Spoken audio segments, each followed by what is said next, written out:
পুকুরিয়া গ্রাম, আদিবাসী পাড়া। আমাদের sir YONO sir আমার এই ভাষণের সাথে সাক্ষাৎ করার জন্য এখানে উপস্থিত হয়েছেন।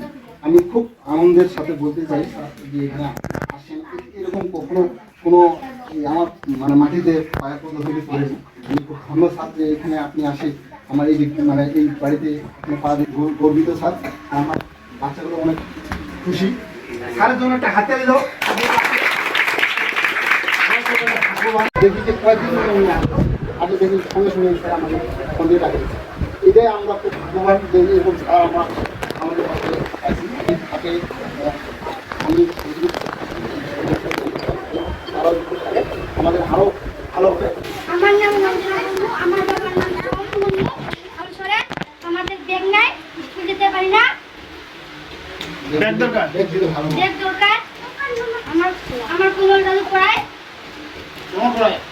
ভালো ভালো। এখানে কোনো কিছু দরকার যে পড়াইতে গিয়ে আপনার দাদা কোনো সমস্যা আছে এরকম, আমরা যেমন আজকে কলম নিয়ে আসি, নদী নিয়ে আসি, খাতা নিয়ে আসি, তাদের লাগলে তোমার এখান থেকে তোমাদের দাদির কাছে নিতে পারবে। আর কোনো দরকার কোনো সমস্যা?